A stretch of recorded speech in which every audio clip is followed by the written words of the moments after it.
ओम नमो भगवते वासुदेवाय। आज मैं आपको वैशाख मास महात्म्य का 20वां अध्याय सुनाऊंगी, जिसमें व्याध कहने लगा, हे ब्राह्मण, परमेश्वर ने करोड़ों जीव रचे हैं। इनके भिन्न भिन्न कर्म और अनेक सनातन मार्ग हैं, और इन सब का स्वभाव एक सा क्यों नहीं, यह जानने की मेरी इच्छा है। आप बताइए। यह सुन शंख मुनि कहने लगे, रजोगुणी, सतोगुणी, तमोगुणी 3 प्रकार के जीव होते हैं। इनमें रजोगुण कर्म करते हैं। इनकी बुद्धि पाप पुण्य मिश्रित होती है। किसी कामना के निमित्त अन्य देवता के समर्पण होते हैं। अतः यह पाप और पुण्य दोनों करते हैं, जिनसे स्वर्ग और नरक दोनों को भोग कर संसार में बार बार जन्म लेते हैं। तमोगुण के कर्म करते हैं।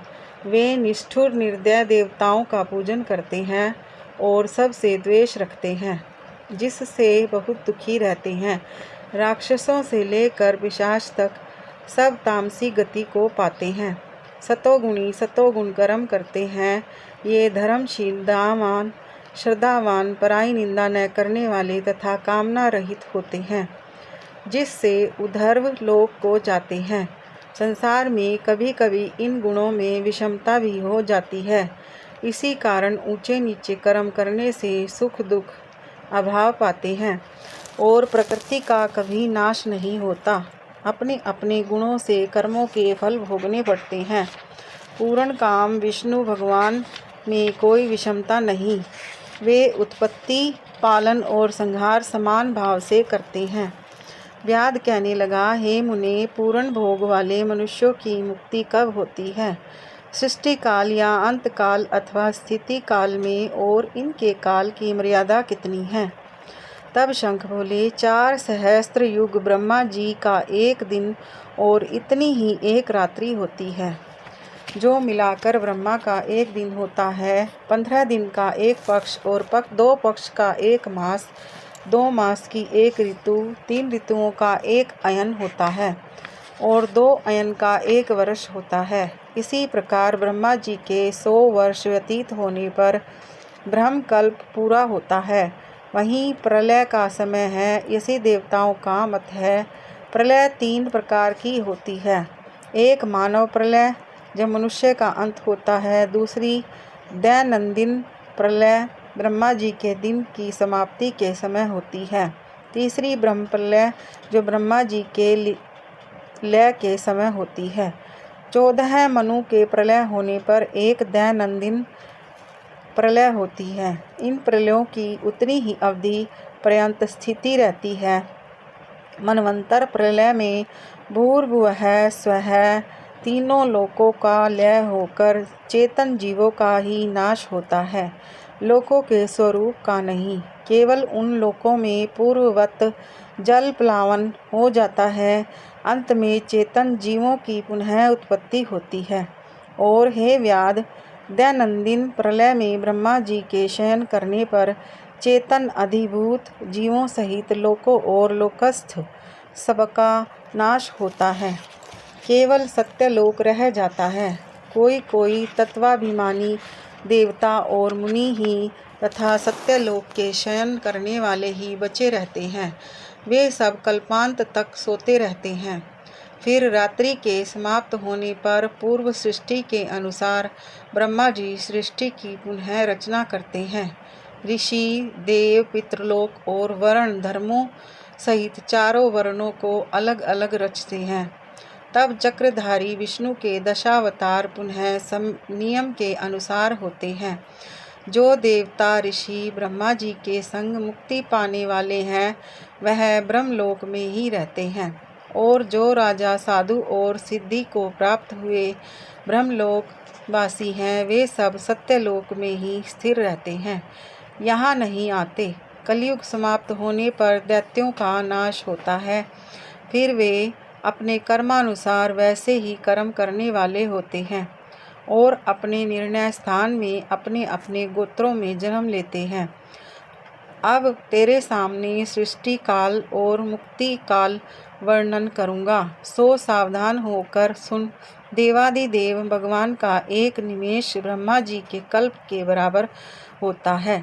तदंतर भगवान का उतना ही उन्मेष अर्थात पलक का खुलना होता है। निमेष के अंत में उन्हें अपने कुक्षिस्थ लोगों के सृजन की इच्छा होती है। जब ब्रह्मा से लेकर मनुष्य तक विष्णु की कुक्षित होकर भी ध्यानावस्थित रहते हैं। उन्मेष के प्रथम भाग में चतुर्व्यूहात्मक विभु षाड्गुण्य होकर व्यूह में स्थित वासुदेव में ब्रह्मा को सायुज्य मुक्ति देकर महाविभु तत्पश्चात महात्माओं को तत्व ज्ञान रूपी सारुष्य मुक्ति देते हैं, किसी को समीप मुक्ति देते हैं तथा अन्य मनुष्यों को सालोक्य मुक्ति देकर अनिरुद्ध रूप से संपूर्ण स्थित लोकों का अवलोकन करते हैं। प्रद्युम्न से सृष्टि के रचने का विचार करके माया, जया, कृति और शांति आदि शक्ति से युक्त महाविष्णु भगवान भिन्न कर्म और आशय वाले लोक की रचना करते हुए स्वयं पूर्व काल नेत्र खोलने के अंत में फिर विष्णु भगवान योग माया का आश्रय लेते हैं। व्यूहस्थ संकर्षण से चराचर नाश करते हैं। यह सब उस महात्मा का अवर्णनीय काम है। यह कार्य ब्रह्मादिक और योगियों द्वारा भी अकथनीय है। यह सुन व्याध से पूछा, हे महाराज, भागवत धर्म कौन से हैं और किन धर्मों से विष्णु भगवान प्रसन्न होते हैं? व्याध के ऐसे कहने पर शंख बोले, जिनका चित्त सदा विष्णु भगवान के चरणों में व हरि स्मरण में रहता है, जो लोग ममताहीन रहते हैं, सदाचारी, परोपकार करते हैं, जिनको शास्त्र, गुरु, साधु और शुभ कर्म में विश्वास है और जो सदा विष्णु भक्त हैं, वही भागवत धर्म है। सब देशों में घूमना, सब कर्मों को करना और धर्मों को सुनना, परंतु चित्त को विषयों में रखने वाले कुछ भी नहीं कर सकते। कामना रहित होकर श्रद्धापूर्वक जो विष्णु संबंधी धर्म किए जाते हैं, वही भागवत धर्म है। इस लोक में और परलोक में सुख देने वाले क्षीर सागर में लक्ष्मी जी को भगवान ने वैशाखोक्त धर्म बतलाए हैं, जो विष्णु भगवान को प्रसन्न करते हैं।